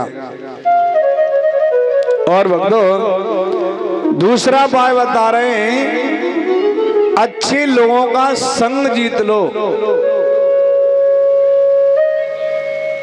जब हम जैसी संगति में रहेंगे ऐसा ही हमारा मन बन जाएगा। अच्छे लोगों की संगति करेंगे तो ये मन अच्छा बन जाएगा, बुरे लोगों की संगति करेंगे तो ये मन बुरा बन जाएगा। और मैया ये मन अगर भगवान के चरणों में लग जाए तो ये मन ही मुक्ति का कारण है, और ये मन विषयों में लग जाए तो ये मन हमें नरक ले जाने का कारण है। दोनों तरीके से मन ही करता है। कहते हैं कि मन के हारे हार है, मन के जीते जीत, मन ही मिलावत राम सो, में मन ही करत फजी। ये सब कुछ मन ही तो करता है। अच्छे लोगों का संग जीत लो। और तीसरा कारण बता रहे हैं कि इंद्रियों पर थोड़ा सा अंकुश लगाओ। कैसे लगाना है? ये हमारी आंखें हैं ना, ये सुंदरता देखना चाहती हैं तो दिखाओ, पर भक्तों ऐसी सुंदरता दिखाओ कि जिसे एक बार देखने के बाद संसार की सुंदरता फिर अच्छी न लगे। अब संसार में ऐसा सबसे सुंदर कौन है? ऐसा सुंदर है भगवान श्री कृष्ण, जो एक बार उसे कोई देख लेता है ना, सारे जीवन उसका दीवाना बना फिरता है। फिर जैसे ब्रज में एक नई बहू आई, विवाह के आयो भाई बालगन कर दे पल्लंग। नई बहू आई विवाह के, तो सास ने कही के देख सुन तो घर से निकल के बाहर ना जानो चौमा जी, इसलिए कि यमुना नदी पर है ना नंद को लाला कृष्ण घूमे। फिर जो कोई वह एक बार देख ले फिर काम कछु ना करे, फिर वही के पीछे दीवानो बनो फिर। अच्छा मैया जब इतनी बड़ाई की तो बहू की मन में आई कि जब वो इतना सुंदर है तो एक बार देखना तो जरूर चाहिए। जब कहो कि इतनी बड़ाई करेंगे तो वो देखना तो चाहिए, पर सास घर से बाहर निकल के जाने ही ना दे रही। चलो कोई बात नहीं, कबू न कबू तो मिलेगा। अब बहुत दिन हो गए, सास बड़ी बूढ़ी है गई। बहू ने कही कि माता जी अब जल भरवे यमुना जी पे मैं चली जाऊं। सास ने कही ना, तो घर में रहना है। मन मार के रह गई, कैसे देखें। पर एक दिन सास का पैर ही टूट गया। अब बहू ने कही कि अब मैं ना हूं, कह रही अगर जिस सास कहेगी तो ही जाऊंगी, नहीं तो तू ही लाजल भर के पैर टूट गो, अब कैसे जावेगी। पर सास ने बहू दे कही के सुन, अब तो मेरो तो टूट गो पैर, अब जल भरवे तो तू ये जाना पड़ेगा। हाँ चली जाऊंगी, पर एक काम करियो, घर से घूमट लगाए के जाइयो। कोई रास्ते में मिल जाए तो बात मत करियो, और जल भर के सीधी आ जाइयो, सीधी। ठीक है आ जाऊंगी। और बहू के मन में एक ही बात है, इतना सुंदर है तो वो एक बार देखना तो चाहिए। यमुना नदी पर पहुंच गई, जल भर लिया, घूमट उठाया, चारों तरफ देखने लगी कि देख लो कहूं मिल जाए तो, पर वो नहीं मिला। कि हमारी सास ने तो हम घर में इतने दिन वैसे ही बंद रखे, यहाँ तो कहीं है ही ना। ये भक्त का भाव है। जैसे ही भाव प्रकट हुआ तो उसी समय छोटी सी कन्हैया जी आए और उस स्त्री ने घूमट लगाया ना, तो कन्हैया ने अचक से घूमट उठाया और कहा कि अरे भाभी तू तो बहुत सुंदर है। अब वो तो कह के चले गो। अब वह एक बार देखे हुए के बाद वही सूरत दिल में बस गई। घूमट तो लगाया पर भूल गई सब कुछ। एक ही बात याद है कि भाभी तू तो बड़ी सुंदर है। जैसे ही घर आई दरवाजे के अंदर घुस रही थी, सर पे मटकी रखी थी। अब उसे ये ध्यान नहीं रहा कि मुझे नीचे झुकना है, नहीं तो मटकी फूट जाएगी। अब वह तो एक ही बात याद है कि भाभी तू तो बहुत सुंदर है, नीचे झुकना भूल गई, सोई मटकी फूट गई। सास देख रही थी खड़ी खड़ी, बोला देख आई है वो काम में मटकी फूट गई है तो कह रहे हो सह गई। ये है उसकी सुंदरता। एक बार उसे देख ले तो अब संसार उसके पीछे दीवाना बना फिरता है। इसलिए कहना है कि सुंदरता देखनी है तो उसकी देखनी है, संसार की नहीं। ये कान है ना, सुंदर संगीत सुनना चाहते हैं तो सुनाओ, मना नहीं किया, पर इन कानों को भगवान की कथा सुनाओ, अच्छे अच्छे भगवान के भजन सुनाओ, कीर्तन सुनाओ। पर इन कानों को ये सब सुनने की आदत नहीं है। तो बच्चों के हाथ में मोबाइल देखो, बस वही उल्टी सीधे गाने, सबना चौधरी फलाने ठिकाने सब। क्योंकि इन कानों को कथा सुनने की आदत नहीं है। वही सब उल्टी सीधी बात सुनना है, वही पसंद आता है। पर तुलसी बाबा कहते हैं जिन हरि कथा सुनी नहीं काना, श्रवण रंदये भवन समाना। श्री राम जय राम जय जय राम, श्री राम जय राम जय जय राम। हर कथा सुनी नहीं काना, श्रवण रंदये भवन समाना। श्री राम जय राम जय जय राम, श्री राम जय राम जय जय राम। कहते हैं कि जिन हरि कथा सुनी नहीं काना, इन कानों ने कभी भगवान की कथा नहीं सुनी हो, भगवान के प्रवचन नहीं सुने हो, भगवान के अच्छे अच्छे रूप नहीं देखे सुने हो। उन कानों को कान नहीं कहते। श्रवण रंद ये भवन समाना, समझ लो ये कान नहीं, चूहे के बिल के समान होते हैं। ये जीव है ना, जीव रोज बढ़िया बढ़िया सामान मांगती है खाने के लिए।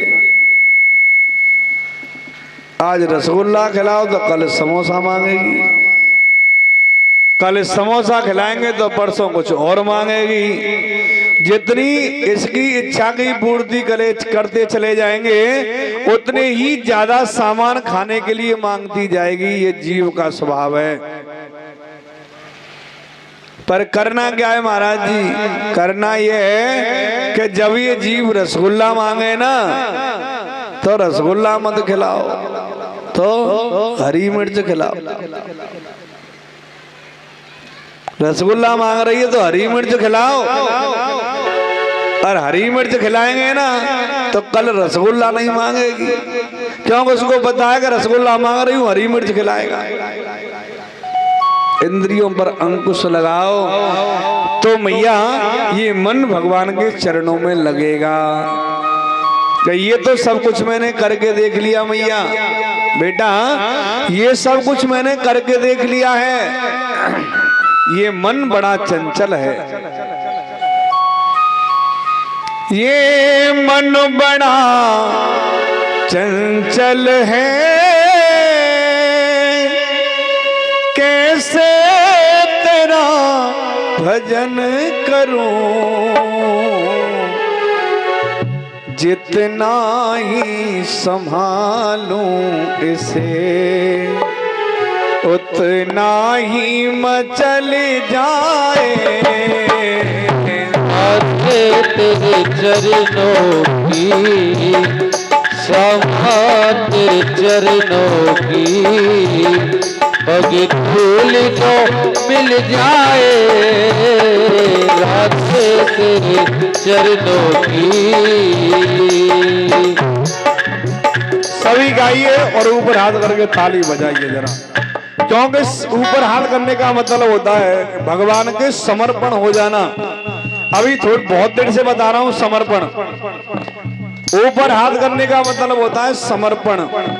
द्रौपदी का चीड़ जब दुशासन खींच रहा था तो द्रौपदी ने साड़ी नहीं पकड़ी, तो साड़ी को छोड़ दिया, दोनों हाथ ऊपर कर दिए। दोनों हाथ ऊपर करने का मतलब है कि भगवान के समर्पण हो जाना, और ये समर्पण भाव भगवान को अच्छा लगता है, इसलिए ऊपर हाथ करके ही ताली बजाइए। राधे तेरे चरणों की श्यामा तेरे चरणों की पग धूल जो मिल जाए। राधे तेरे चरणों की श्यामा तेरे चरणों की पग धूल जो मिल जाए राधे तेरे चरणों की।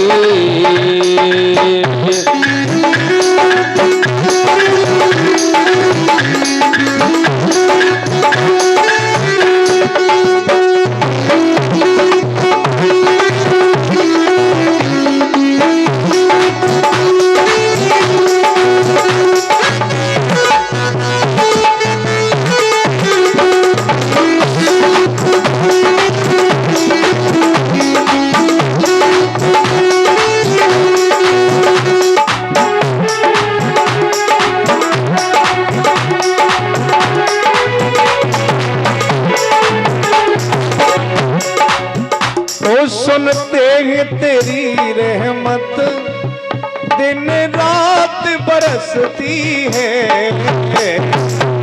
वो सुनते हैं तेरी रहमत दिन रात बरसती है।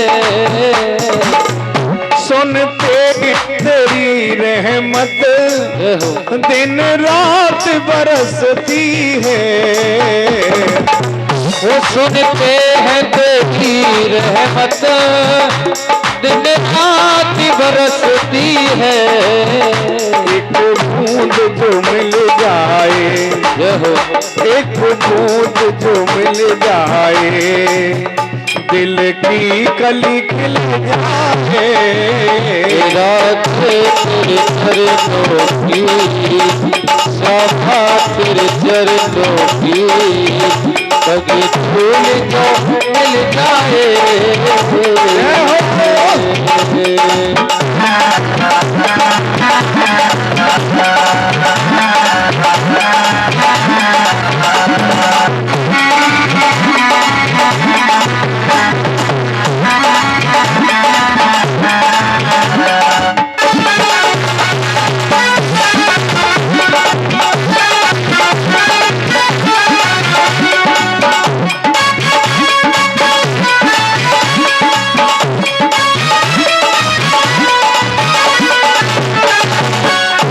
नजरों से गिराना ना चाहे लाख सजा देना। नजरों से गिराना ना चाहे लाख सजा देना। ओ नजरों से गिराना ना चाहे लाख सजा देना। ओ नजरों से गिराना ना चाहे लाख सजा देना। नजरों से जो गिर जाए, नजरों से जो गिर जाए मुश्किल ही समझ पाए। राधे तेरे चरणों की श्यामा तेरे चरणों की मगे फूल को मिल जाए।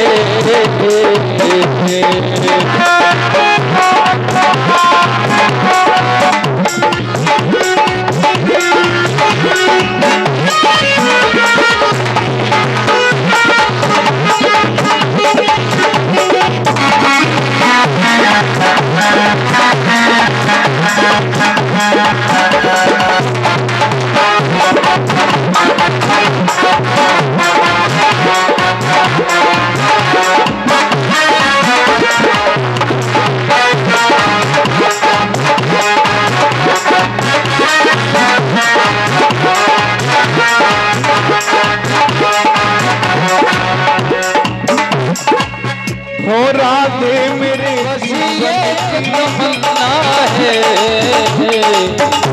क्या तमन्ना है? तुम सामने हो मेरे, तुम सामने हो मेरे, जय हो मेरे प्राण निकल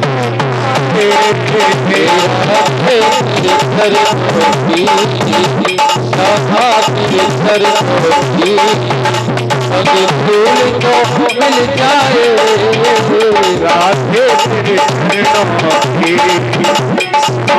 तेरे चरणों की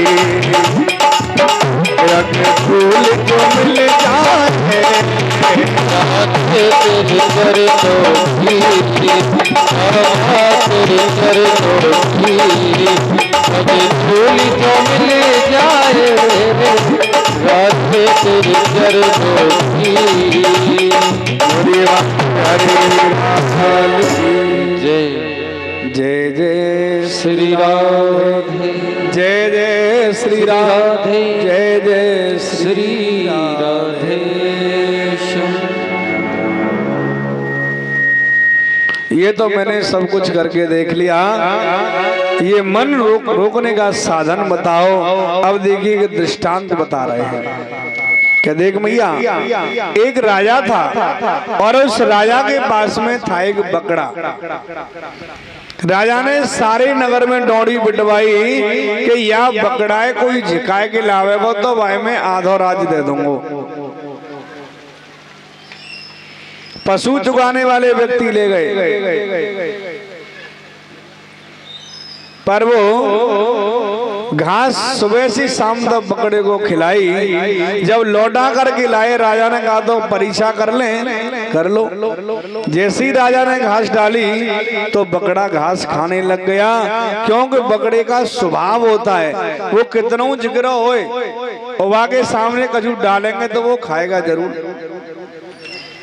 एक हलवाई ने सोचा कि इसको मैं अपनी दुकान पर ले जाऊं, आधा राज तो मिल ही जाएगा। सवेरे से शाम तक हलवाई ने लड्डू, पेड़ा, बर्फी, जलेबी, रसगुल्ला सब बकरे को खिला दिए। अब शाम को लाया, कहीं अब नहीं खाएगा, मिठाई इतनी जो खा ली इसने। राजा ने कहा तो परीक्षा करें, हाँ करो। अब बकरे के सामने जैसे ही घास डाली तो बकरे ने सोचा कि सुबह से मिठाई खाने में लगाऊं, मिठाई मीठा, थोड़ा मुखशुद्धि तो कर लूं, और घास खाने लगा। फेल हो गए। एक संत ने कहा कि बकरे को मैं जगा देता हूँ। संत बकरे को ले गए और जाकर के संत ने पेड़ से बकरे को बांध दिया। एक मुठा घास कहीं से लाए और जैसे ही बकरे के सामने डाली, उसे तो चांट लगी हुई थी रोज। जैसे ही बकरे ने मुंह बढ़ाया, सोई संत ने एक डंडा दिया। बकरे ने सोचा कि ये तो मारता है। सुबह से शाम तक उस बकरे को एक तिनका घास नहीं खाने दी। जब मुंह घास की तरफ बढ़ाता है तभी डंडा मार देता है। राजा के पास लेकर के आए कि महाराज जी, राजा साहब अभी आपका बकरा घास नहीं खाएगा। बोला ये तो भूखा है। बोला चाहे भूखा हो पर घास नहीं खाएगा, परीक्षा करें और कर लो। राजा ने जैसे ही घास डाली पर बकरा घास नहीं खाता, कमर फेर के खड़ा है। बोला ये क्या है? बोला ये घास नहीं खाएगा। क्यों? क्योंकि कपिल भगवान कहते हैं कि मैया ये मन ही तो बकड़ा है, जब तक इस पर विवेक रूपी डंडा नहीं पड़ेगा, जब तक ये घास खाना बंद नहीं करेगा। मन को रोकने के लिए विवेक रूपी डंडा चाहिए। जब तक विवेक रूपी हमारे पास डंडा नहीं है, तब तक ये मन नहीं रुकेगा, क्योंकि ये मन ही तो हमारे फरीदे करता है।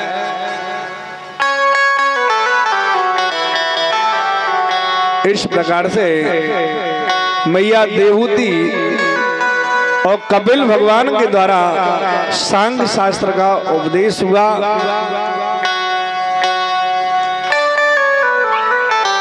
बड़ी अच्छी अच्छी बातें हुई।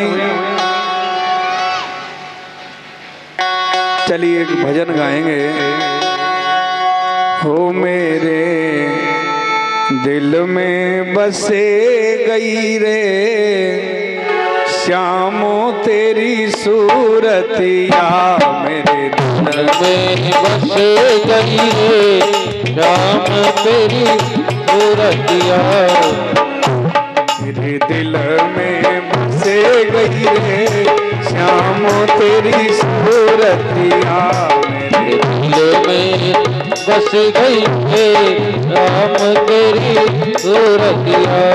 ओ सूरतिया सूरतिया तेरी सूरतिया सूरतिया, सूरतिया सूरतिया तेरी सूरतिया सूरतिया, मेरे दिल में बसे गई रे श्याम तेरी सूरतिया, मेरे दिल में बस गई रे श्याम तेरी सूरतिया।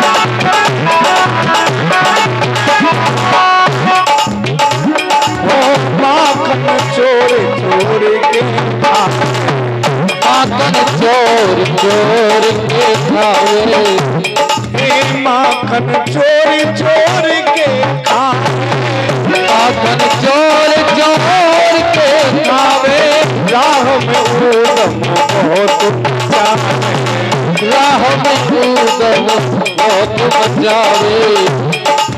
ओ नागिन बने बसे गई रे श्याम तेरी सूरतिया, दिल में बस गई रे श्याम तेरी सूरतिया।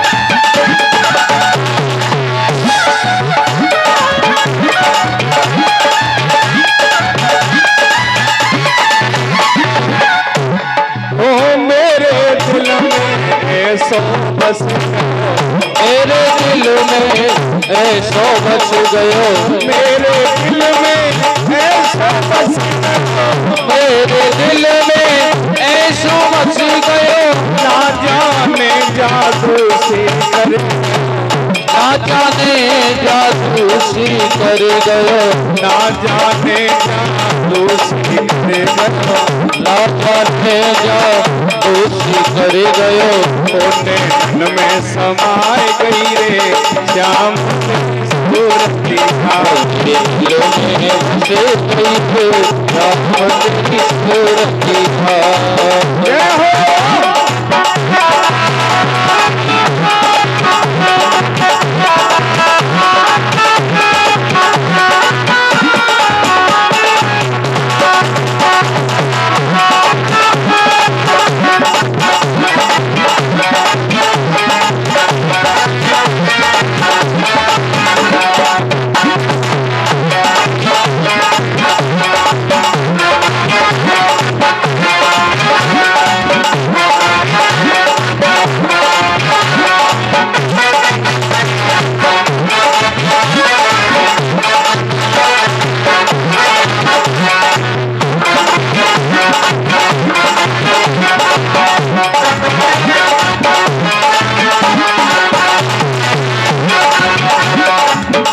तेरी बंसी की धुन लागे प्यारी, बंसी की धुन लागे प्यारी, जाने मोह लई दुनिया सारी, जाने मोह लई दुनिया सारी, जाने मोह लई दुनिया सारी, जाने मोह लई दुनिया सारी।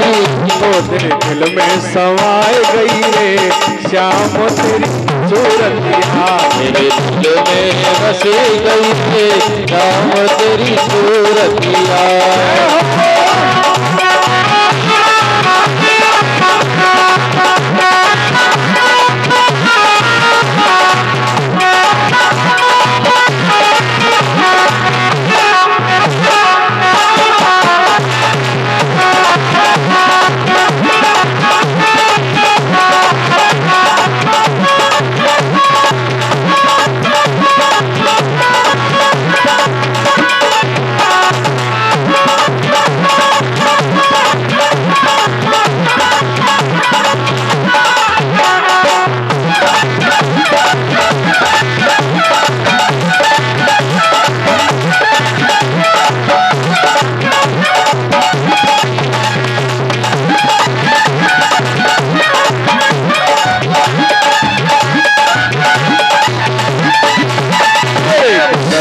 बस गई रे श्याम तेरी सूरत दिल में बसे गई है राम तेरी सूरत है। सूरतिया सूरतिया सूरतिया सूरतिया ओ सूरतिया सूरतिया तेरी सूरतिया सूरतिया दिल में बस गई श्याम तेरी सूरत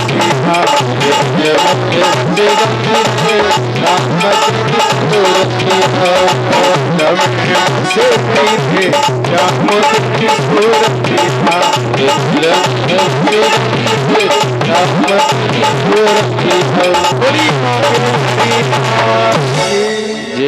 जय जय श्री राधे जय जय श्री राधे जय जय श्री राधे श्याम। देखिए आज की कथा का विश्राम यही होगा, समय हो चुका है 4:30 बज गए हैं। सभी माता बहनों से निवेदन है कि कथा 12:30 बजे प्रारंभ होती है, सभी थोड़ा जल्दी आने का प्रयास करें। चलिए सभी खड़े होकर के भगवान जी की आरती करेंगे।